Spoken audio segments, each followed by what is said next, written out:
नमस्कार, मैं हूँ मनविंदर। एमबीएन नेटवर्क पे आप सभी लोगों का बहुत स्वागत है। तो अरविंद केजरीवाल ने जो स्क्रिप्ट लिखी अपने आने वाले दिनों के लिए, खुद को सच्चा साबित करने के लिए, उसमें कुछ झोल दिखाई देने शुरू हो गए हैं। एक तो देखिए जो इंसान के पाप होते हैं ना, वो उसका पीछा नहीं छोड़ते हैं और दूसरा ज़्यादा चतुरनात होना, ज़्यादा चालाकी खेलना, ये खेल बिगाड़ देता है। वैसे तो केजरीवाल डे 1 से ही झूठ पे टिके हुए थे, लेकिन झूठ खुला ज़रा देर से। अब खुला है तो खुलता ही जा रहा है। एक बार फिर से छत्रसाल स्टेडियम में एक नुक्कड़ सभा करने वाले हैं, कह रहे हैं कि जनता अदालत लगानी है। कोई फ़र्क नहीं पड़ता वैसे, क्योंकि स्वाति मालीवाल ने अगेन ऐसा पलीता लगा दिया है ऐसा पलीता लगा दिया है कि अरविंद केजरीवाल को कहीं का नहीं छोड़ा। और ये जो जिस बंगले में बैठे हैं ना इस समय, यानी कि जो उन्होंने शुक्रवार को अपना बंगला शिफ्ट किया था, ये क्या उन्हें करना चाहिए था? तो शायद नहीं। तो क्या ये बंगला भी उनसे छिन जाएगा? फिर से सड़क पे आएँगे? इसी पर बात करते हैं दोस्तों। आगे बढ़ने से पहले आपसे मेरा वही आग्रह, वही निवेदन, चैनल को सब्सक्राइब कर लीजिए। कंटेंट अगर पसंद आ रहे हैं तो लाइक तो बनता है ना, एंड कमेंट आपके लिए मैं कहती हूँ कि ज़रूर कीजिए, क्योंकि आपके कमेंट मेरे लिए बहुत ज़रूरी हैं, बहुत अहमियत रखते हैं। तो सभी राष्ट्रवादी नेशनलिस्ट अपना स्नेह, अपना सपोर्ट बनाए रखिए मेरे चैनल के प्रति। और बात अगर स्वाति मालीवाल की करूँ तो कहाँ से शुरू करूँ? जब पार्टी नहीं बनी थी तब से, या फिर आज की तारीख से? स्वाति मालीवाल और केजरीवाल के आपसी जो रिश्ते हैं बहुत अच्छे रहे हैं, सभी जानते हैं। और पार्टी के लिए अरविंद केजरीवाल ने जो किया है सो किया है, लेकिन स्वाति मालीवाल ने भी बहुत कुछ किया है। उसे नहीं पता था कि एक दिन सब कुछ खत्म हो जाएगा, वो रिश्ते खत्म हो जाएँगे और उसकी मेहनत ज़ीरो कर दी जाएगी। वो कहते हैं ना कि राजनीति बहुत बुरी चीज़ है, तो ये वजह सामने आ रही है और स्वाति मालीवाल भी समझ गई होगी कि राजनीति सचमुच बहुत ही गंदी चीज़ है। आम आदमी पार्टी की राज्यसभा सदस्य और दिल्ली महिला आयोग की पूर्व अध्यक्ष स्वाति मालीवाल अब आजकल एक के बाद एक, कभी वो तंज कसती हैं तो कभी वो कोई वीडियो दिखाती हैं। जैसे जब आतिशी मार्लेना ने सीएम पद की शपथ ली थी, उससे एक दिन पहले ही उन्होंने एक वीडियो ऐसा ट्वीट किया जो ये कह रहा था कि स्वाति मालीवाल ने ये साबित करने की कोशिश की उस वीडियो के ज़रिए कि आतिशी मार्लेना टुकड़े-टुकड़े गैंग से संबंध रखती है। और उन्होंने जो वीडियो दिखाया, वो भी ये कहता है कि उनके जो पेरेंट्स हैं प्लस आतिशी, ये अफ़ज़ल गुरु के पैरोकार रहे थे। उन्होंने बड़ी पैरोकारी करी कि उनके साथ जो कार्रवाई हुई है, वो गलत हुई है। तो अगेन उन्होंने एक ट्वीट किया है, ज़रा देख लेते हैं उसे भी क्या कह रही हैं। तो स्वाति मालीवाल ने जो ट्वीट किया है, वो ये कह रही हैं कि एक थे मर्यादा पुरुषोत्तम भगवान श्री राम, जिन्होंने महल छोड़ वन में 14 साल गुजारे। नारी सम्मान के लिए रावण जैसे शक्तिशाली राक्षस से युद्ध किया। आजकल जो लोग अपनी तुलना प्रभु श्री राम से करवाते हैं, महात्याग बता करके एक महल छोड़ दूसरे महल में रहने चले जाते हैं। माया के पीछे आदर्श भूल जाते हैं। नारी पर वार करने वाले को बचाते हैं। इसी में सकून पाते हैं। अब इसका एक-एक लफ्ज़, एक-एक शब्द जो है, अगर आप इसकी विवेचना करिए, कहने को ये ट्वीट जो है बहुत सिंपल है, लेकिन जिन शब्दों का इस्तेमाल किया है सुकून से लेकर के, और श्री राम, महल, नारी सम्मान, रावण, ये सब शब्द जो हैं, ये अरविंद केजरीवाल की ऐसी की तैसी कर रहे हैं। अब आप देखिए कि वो कह रही हैं कि अपनी तुलना प्रभु श्री राम से करवाते हैं और अपने आप को महात्यागी बता रहे हैं। मैं यहीं रोक कर के आपको बताती हूँ कि सही बात है, अपनी तुलना श्री राम से करवा रहे हैं क्योंकि उन्होंने अपने भाषण में कहा कि 14 साल तक उन्होंने वनवास लिया और क्या ये सही है कि श्री राम से तुलना की जाए? मैं तो कहती हूँ कि किसी भी साधारण व्यक्ति को भी मर्यादा पुरुषोत्तम श्री राम से तुलना करने की सोचना भी नहीं चाहिए। दूसरी बात, माया के पीछे आदर्श भूल जाते हैं। तो ये जो माया है, ये जो एक संकेत दे रही हैं, ये आप समझ लीजिए कि क्या बोल रही हैं स्वाति मालीवाल।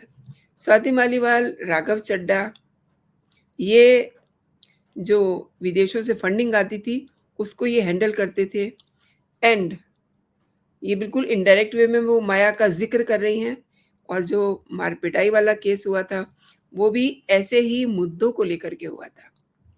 अब आते हैं उनकी अगली लाइन पर, नारी पर वार करने वाले को बचाते हैं और सुकून पाते हैं। सुकून जो है वो सुनीता केजरीवाल के लिए कह रही हैं, क्योंकि उन्होंने कहा था कि विभव जिस दिन वापस आया था, उन्होंने एक फ़ोटो शेयर की थी कि सुकून के पल। तो इसको देख कर के स्वाति मालीवाल आग बबूला हो गई थी और उन्होंने उसको रिट्वीट किया था, ये लाइन लगा कर के कि इन्हें सुकून मिला है। वो भी एक तंज था। अब एक और लाइन है इसमें, नारी पर वार करने वाले को बचाते हैं। तो इस पूरे ट्वीट में आप देखिए स्वाति मालीवाल ने किस तरीके से अरविंद केजरीवाल की बखिया उधेड़ी है, उनकी पूरी टीम को धो दिया है। कैसे उसके साथ मारपीट हुई, कैसे मारपीट करने वाले को यानी कि विभव जो उनका पीएस था, उस समय वो उनका पीएस नहीं था, लेकिन फिर भी उनके साथ था। ये बात तो कोर्ट ने भी कही ना कि जब वो पीए नहीं तो उनके घर में क्या कर रहा था? तो मारपीट करने वाले को अपने साथ लेके घूम रहे थे, लेकिन बाद में वही विभव अरेस्ट भी हुआ, ज़मानत पे इस समय बाहर है। तो सवाल ये है कि केजरीवाल ने ना केवल स्वाति के मारपीट के दोषी को बचाया, बल्कि उसे पुरस्कृत भी किया। विभव जिसे पहले से ही एज़ ए पीए हटा दिया गया था, तो मारपीट वाले दिन वो सीएम हाउस में क्या कर रहा था? ये सवाल कोर्ट में भी उठा है, ये सवाल स्वाति मालीवाल ने भी उठाया है। अब वो तो उठाएँगी, हालाँकि उनको पता है कि विभव जो है वो भी बहुत ही पुराना उनका करिंदा है, जो आज की तारीख में बहुत बड़े प्रोफ़ाइल में आ गया है। अब आप देखिए कि बात यहीं तक नहीं रुकती है। स्वाति मालीवाल को ये पता चल चुका है कि किस तरीके से उसको प्रमोशन दिया गया है, उसको पंजाब की पॉलिटिक्स में इन्वॉल्व किया जा रहा है, किस तरीके से उसको मुख्यमंत्री भगवंत मान का मुख्य सलाहकार बनाया गया है। देखिए, इस बारे में आम आदमी पार्टी की तरफ से अभी तक कोई बात ऑफ़िशियली नहीं कही गई है। लेकिन ये दावा पंजाब के ही एक आरटीआई एक्टिविस्ट ने किया है। आरटीआई एक्टिविस्ट जो हैं, उनका ये कहना है कि विभव कुमार को नियुक्त किया, लेकिन बाकी लोगों की उन्होंने छुट्टी कर दी। मैं उनका ट्वीट भी देखती हूँ, अगर मुझे मिलता है तो। ओके।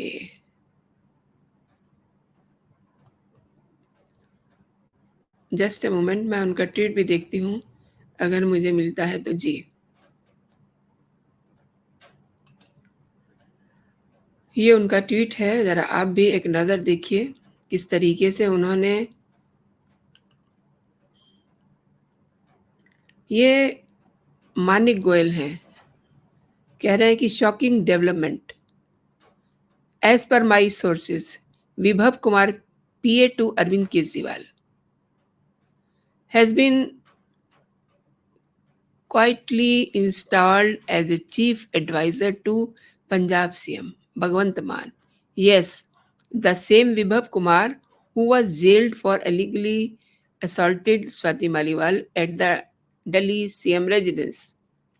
आगे कुछ और भी लिखा है उन्होंने, मैं वो भी देखती हूँ आपके लिए, आपको दिखाना चाहूँगी। तो ये जो उनका ट्वीट है मानिक गोयल का, ये पंजाब से ही है और ये ट्वीट कर रहे हैं एंड इन्होंने ये भी कहा है कि उनके सूत्रों के अनुसार, तो इसका अर्थ ये हुआ कि मतलब इसका अर्थ इट्स वेरी सिंपल, पंजाब के साथ केजरीवाल खेला करने के प्लान बना चुके हैं। कहिए कि उन्होंने खेला कर दिया है, क्योंकि भगवंत मान का अगर उन्होंने पीए बना करके विभव को भेजा है, तो ये अपने आप में बड़ी ताज्जुब करने वाली बात है। इस पे हालाँकि मैं थोड़ी-सी बात पहले भी कर चुकी हूँ एक वीडियो में, लेकिन सवाल दोस्तों ये है कि जिसे अब इसे इस तरीके से समझिए कि Arvind Kejriwal as a CM कोई काम नहीं कर सकते थे ना, इसीलिए उन्होंने रिज़ाइन किया। और ये जो विभव हैं, इनके लिए कोर्ट ने सुप्रीम कोर्ट ने ये कहा था कि ये सीएम हाउस में नहीं जाएँगे। सीएम हाउस में नहीं जाएँगे, साथ में ये एक लाइन ये भी जोड़ी थी कि क्या सीएम हाउस में गुंडे पाले हुए हैं? गुंडे रहते हैं? तो विभव कुमार को सुप्रीम कोर्ट जब गुंडा बता रहा है, तो केजरीवाल अगर उन्हें इम्प्लांट कर रहे हैं भगवंत मान के साथ, तो क्या मतलब सीएम हाउस में नहीं जा सकते, लेकिन सीएम के सलाहकार बन सकते हैं? अब भगवंत मान को बैक डोर से धक्का देने की साजिशें चली जा रही हैं। अगर विभव उनका सलाहकार बना दिया गया है, तो ये काम तो ऑटोमैटिकली हो ही गया, समझ लीजिए। एक तो भगवंत मान, उनमें वो गट्स नहीं है कि वो इन चीज़ों को रोकें। आफ्टर ऑल वो फुल फ्लैश सीएम हैं। अरविंद केजरीवाल जब सीएम थे, अब तो पूर्व हो गए हैं, तो वो फुल फ्लैश सीएम नहीं थे। वो एज़ ए मेयर काम कर रहे थे, क्योंकि दिल्ली को वो दर्जा नहीं हासिल है, जो पंजाब को हासिल है। तो भगवंत मान में इतने गट्स तो होने चाहिए कि उनके जानकारी के बिना किसी को कैसे उनके सीएम हाउस में भेजा गया है। और दूसरी बात, शराब के नशे में धुत रहते हैं, कहना नहीं चाहिए ये बात, इतनी सारी बीमारियों में घिर गए हैं। दूसरे, अपने जो राइट्स हैं उनका वो यूज़ नहीं कर रहे हैं। तो ये दिन तो आना ही था, आ गया है या हो सकता है कि आ जाए, लेकिन जिस तरीके से विभव को सलाहकार बनाने की जो मैंने ट्वीट आपको दिखाया है, देखिए इसको बैकडोर से मैं इसलिए कह रही हूँ, क्योंकि अभी तक अरविंद केजरीवाल की तरफ से या आम आदमी पार्टी की तरफ से कोई भी ऑफ़िशियली इस तरीके का बयान नहीं आया है और बयान दे भी नहीं सकते हैं, क्योंकि कोर्ट ने उस पर भी तो पाबंदियाँ लगाई हैं। तो अब आप ये देखिए कि आपस में किस तरीके से पंजाब आम आदमी पार्टी में सिर-फुटबॉल शुरू हो चुका है, विभव को लेकर के। और इस संबंध में पंजाब सरकार या आम आदमी पार्टी कोई स्पष्ट, साफ जानकारी भी उसने अपलोड नहीं की है कहीं, किसी को कुछ बताया नहीं गया। ये जो डेवलपमेंट हुआ है ना विभव को लेकर के, इससे स्वाति मालीवाल जो है, अंदर ही अंदर जल भून गई है। इसीलिए उसने कहा कि खुद को राम कहलवा रहे हैं, ये कितना गलत है। और उन्होंने ये भी कहा कि नारी का सम्मान नहीं करते हैं और जो सम्मान नहीं करते हैं, उनको पुरस्कृत कर रहे हैं। अब सबसे पहली बात तो यही है कि मर्यादा पुरुषोत्तम राम से अपनी तुलना एक घोटालेबाज अगर करवा रहा है, तो इससे घटिया और बात क्या हो सकती है। और मैंने पहले भी आपको कहा कि ये तो घोटालेबाज है, कोई भी आम व्यक्ति भी क्या उसे श्री राम मर्यादा पुरुषोत्तम श्री राम से अपनी तुलना करनी चाहिए? ये उन्होंने दूसरी बड़ी गलती की है। और एक गलती उन्होंने और कर दी है, अशोक मित्तल के आवास में जाकर के। यू नो का अशोक मित्तल कौन है? अशोक मित्तल पंजाब में यूनिवर्सिटी चलाते हैं, जिसकी कई शाखाएँ हैं, उसके अंदर कई सारे कॉलेजेस हैं, मेडिकल, इंजीनियरिंग तमाम, और पूरी एक टाउनशिप है उनके अंडर में। बड़े कारोबारी हैं, बड़े कारोबारी हैं, अपना आवास दे रहे हैं उनको, तो इट मीन्स पहले से ही बहुत अच्छे उनके संबंध हैं। धपाधप, जिसे राहुल गांधी कहते हैं ना, ठकाठक इस तरीके से पैसा आ रहा था। तो केजरीवाल को क्या दिक्कत है?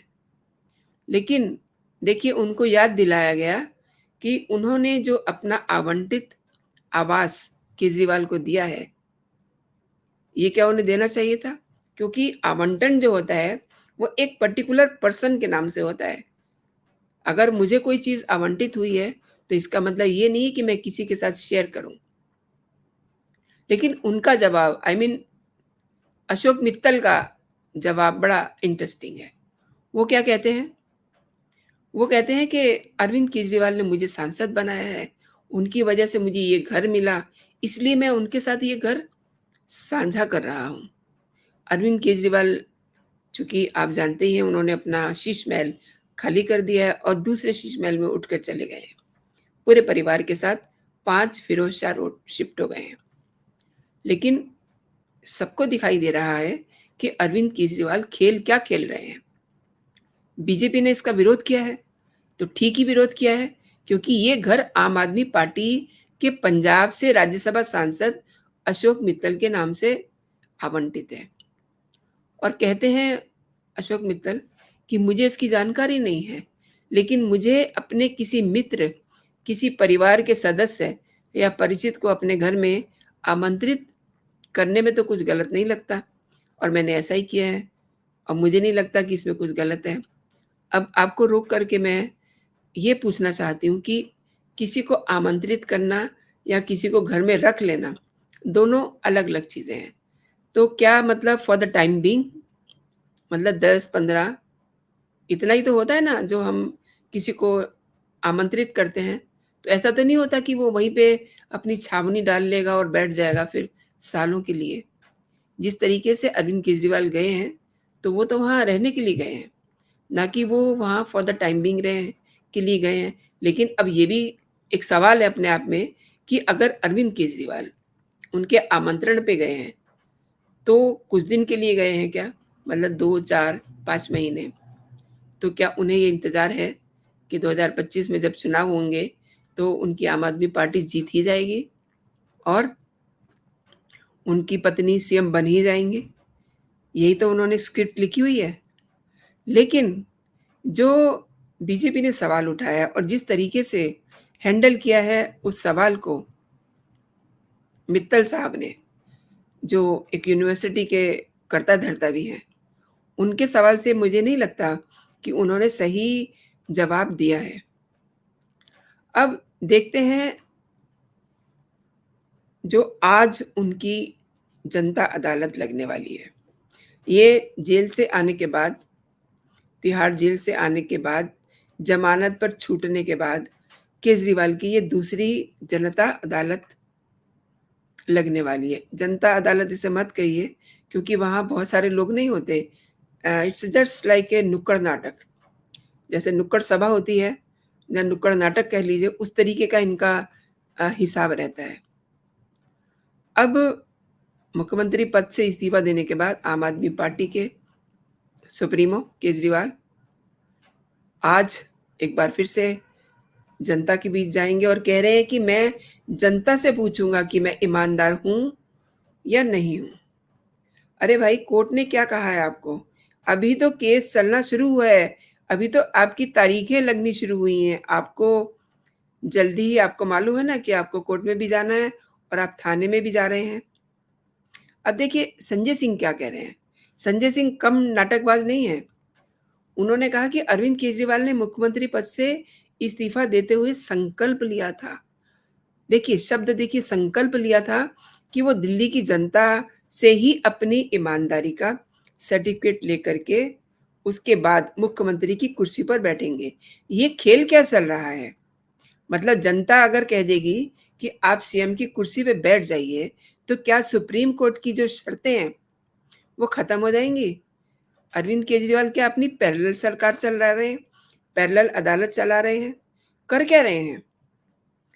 और कह रहे हैं कि संजय सिंह कि दिल्ली वालों को सारी सुविधाएँ मुफ़्त देने के बाद भी मुनाफ़े का बजट पेश करना उनकी ईमानदारी का सबसे बड़ा प्रमाण पत्र है। भई वाह!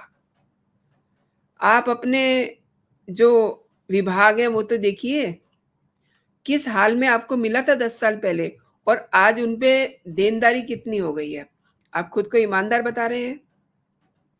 मतलब सुन कर के, समझ कर के बड़ा अफ़सोस होता है कि किस तरीके से आम आदमी पार्टी चीज़ों को टिल्ट कर रही है।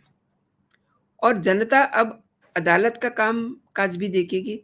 ये भी मतलब व्हाट ही मीन्स जनता अदालत का काम देखेगी क्या? जो ये जनता की अदालत में जा रहे हैं और कह रहे हैं कि अरविंद केजरीवाल अब पूरी दिल्ली में जनता की अदालत के ज़रिए लोगों के बीच जाएँगे और अपनी बात रखेंगे। सुप्रीम कोर्ट ने उन्हें ज़मानत दे दी है। वो ये भी जोड़ रहे हैं। सुप्रीम कोर्ट ने उन्हें ज़मानत दे दी है, लेकिन इसके बावजूद अरविंद केजरीवाल ने तय किया है कि जब तक जनता उन्हें ईमानदारी का प्रमाण पत्र नहीं दे देती, तब तक वो सीएम की कुर्सी पे नहीं बैठेंगे। उन्होंने सारी सुविधाएँ त्याग दी हैं। ये कह रहे हैं। अब यहाँ भी एक सवाल है, अगर आपको कोर्ट ने ज़मानत दी है ना, अभी तो केस पूरा चलना है। तो आप जनता से क्या उम्मीद कर रहे हैं? जनता को आप क्यों गुमराह कर रहे हैं? जनता स क्या आपको सर्टिफ़िकेट देगी कि आप ईमानदार हैं? और जनता वो जनता नहीं रही है 10 साल पहले वाली। तब आपके गले में टैग नहीं पड़ा हुआ था, भ्रष्टाचारी का, शराब घोटाले का और उसके अलावा 6-7 घोटाले और हैं। जनता सब जानती है क्योंकि सोशल मीडिया का समय है, वो लोग भी देखते हैं, घास की रोटी तो खाते नहीं हैं, सब कुछ जानते हैं। तो कैसे कह रहे हैं कि जनता से ये सर्टिफ़िकेट लेंगे, प्रमाण पत्र लेंगे, जब तक प्रमाण पत्र नहीं मिल जाता तब तक सीएम की कुर्सी पे नहीं बैठेंगे। तो ये कौन-सी स्कीमें चला रहे हैं? क्या कर क्या रहे हैं ये? मतलब क्या ये सोच रहे हैं कि जो 2025 में चुनाव होने वाले हैं विधानसभा के, उसमें अगर इनकी पार्टी जीतती है, तो सीएम यही होंगे? ये सीएम कभी नहीं बन सकते। ऐसा कोर्ट ने इनके गले में फंदा डाल के भेजा है कि जाओ बेटा, ज़मानत देती है लेकिन कभी सीएम की कुर्सी पे नहीं बैठोगे। तो दोस्तों, आपने मेरे साथ पूरा वीडियो देखा। आपका बहुत-बहुत धन्यवाद पूरा वीडियो देखने के लिए। एंड अगेन, आज चूँकि वीक ऑफ है, आप एन्जॉय कीजिए एंड जाते हुए बेल आइकन को ज़रूर प्रेस कीजिएगा और जो वहाँ पे ऑल का ऑप्शन रहता है ना, उसको हिट कीजिएगा, ताकि आपको मेरे सभी नोटिफ़िकेशन भी मिलते रहें। तो अभी के लिए दोस्तों इतना ही। आप अपना और अपनों का बहुत सारा ख़्याल रखिए। खुश रहिए, स्वस्थ रहिए। जय हिंद, जय भारत।